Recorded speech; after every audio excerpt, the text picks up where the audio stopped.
Good morning students. आज मैं आपको इंग्लिश की supplementary reader it's so happened का second lesson children at work पढ़ाऊंगी। इसके author Gita Wolf, Anushka Ravishankar and Orijit Sen है। स्टार्टिंग में बताया गया है बच्चों के काम करने के बहुत से रीज़न होते हैं। काम से यहाँ मतलब पैसा कमाने वाले काम से है।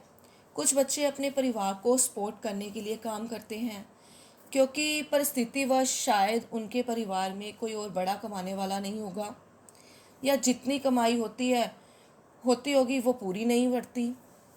एक और कारण होता है वो बच्चे जो अपने घरों से भाग जाते हैं, जिस भी कारण से उन्हें खुद का पेट भरने के लिए काम करना पड़ता है।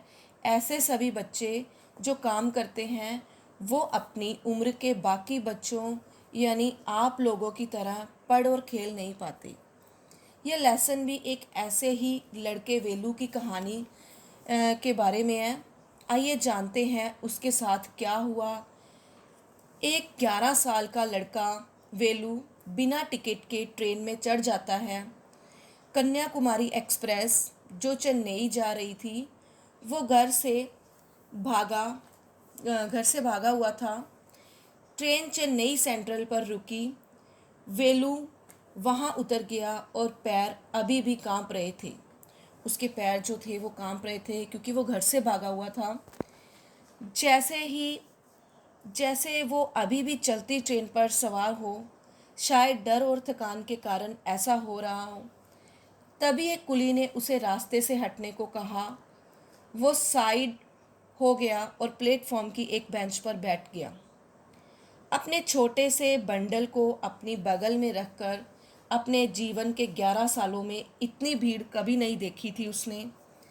बस एक बार को छोड़कर जब उसके गांव में एक मेला लगा था। प्लेटफॉर्म पर लोग उसके आसपास से गुजर रहे थे। उसके सूटकेस वेलू से टकरा रहे थे। जो भीड़ थी लोगों की, तो लोग वहाँ से जब जा रहे थे तो लोगों के पास अलग अलग लगेज था, सामान पकड़ा हुआ था, तो वो उससे टकरा कर जा रहे थे। अनाउंसमेंट हो रही थी।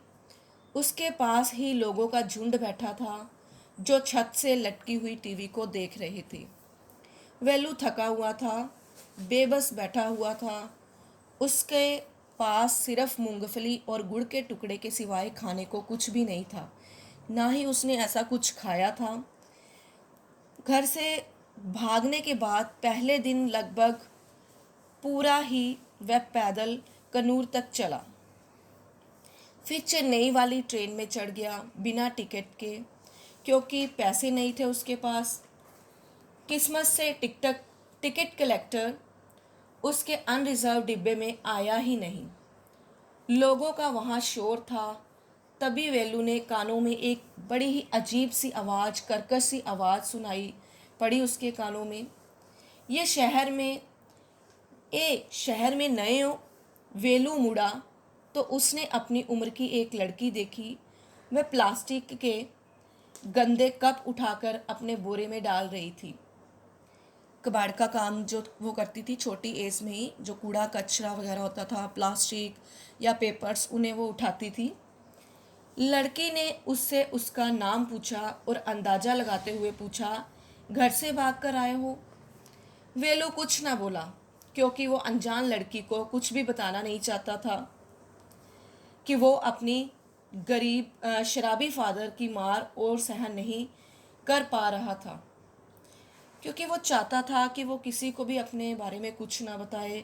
जो उसके क्योंकि फादर थे वो उससे बड़ा बुरा बिहेव करते थे, सभी बच्चों के साथ ही। जो भी उनकी कमाई वगैरह होती थी उन्हें छीन लेते थे। तो जो उसके भाई बहन थे, उसके जितने भी ब्रदर सिस्टर थे, जो भी वो कमाते उसके फादर छीन कर शराब पी लेते। जब वेलू ने अपना पेट दबाया तो वह समझ गई कि वेलू बहुत भूखा है। उसने वेलू को खाना खाने के लिए चलने को कहा। वेलू कुछ देर तक सोचता रहा, बट उससे भूख बर्दाश्त नहीं हो रही थी, इसलिए वह उसके साथ खाने की खोज में चल पड़ा। तो उसके बाद क्या होता है, फिर वह भीड़ में उसके पीछे पीछे, जैसे ही उसको ये था कि खाना मिल जाए बस, तो उसके पीछे पीछे उसने लड़की के जाने शुरू कर दिया। और उसके साथ मिल गया। दोनों सड़क पर आ गए। ट्रैफिक बहुत ज़्यादा था। लड़की ने उसे खींचकर सड़क पार करवाई और वेलू से बोली, तुम क्या गायें चरा रहे हो? इस तरह सड़क के बीच में खड़े हो जाओगे तो तुम्हारी चटनी बन जाएगी। बड़े बड़े साइन बोर्ड सड़क के किनारे के ऊपर लगे थे। वेलू उन्हें देखने लगा। इंग्लिश में लिखा था सब कुछ। वेलू एक बिल्डिंग मतलब इंग्लिश में जो भी लिखा था तो उसे वो देख रहा था। वेलू एक बिल्डिंग पर तमिल शब्द लिखे हुए थे, उन्हें देख रहा था। उसे पड़ा वह सेंट्रल जेल थी। वेलू ने उससे पूछा कि उसके झोले में क्या है। लड़की बोली, बोतलें और पेपर है। सड़क की भीड़ को पार करते हुए वो लड़की, जिसका नाम जया था, उसे एक बैंकेट हॉल के पीछे ले गई, जहां एक कूड़ेदान में भारी मात्रा में बचा हुआ खाना फेंका हुआ था। जया ने वहां से एक पिलपला सा केला और एक बड़ा उठाया और वेलू को खाने के लिए दे दिया। वेलू खाने से इनकार करना चाहता था, बट वह काफ़ी समय से भूखा था। उसने जैसे तैसे अपने आप को संभाला और मन को मजबूत किया और वो केला और बड़ा अपने गले से नीचे उतार लिया। अब वह थोड़ा अच्छा महसूस करने लगा। उसके बाद वह जया के साथ उसके घर गया और एक पास ही के एक गांव में था। जो उसका घर था वो एक विलेज के नज़दीक था। उसकी झोंपड़ी एक बड़ी अजीब ढंग की थी। जया ने अपना थैला फेंका और दूसरा उठा लिया। उसने एक थैला वेलू के हाथ में भी दे दिया और बताया कि उसे कूड़ेदान में से प्लास्टिक, कागज और शीशे ढूंढकर छांटने हैं। हिचकिचाते हुए वेलू ने थैला पकड़ लिया और खुद से कहा कि अच्छा, काम मिलने तक वह ये काम करता रहेगा। कम से कम ये काम कुछ समय के लिए तो भूख मिटाने के लिए अच्छा ही है। बच्चों, ये एक बहुत ही दुखदाई स्टोरी थी। उन बच्चों की जिन्हें हम रोज़ देखते हैं गलियों में, सड़कों पर, सिग्नल्स पर। न जाने बहुत से कैसे हालातों में वो होते हैं, कैसे वो रहते हैं, कितना वो कमाते हैं।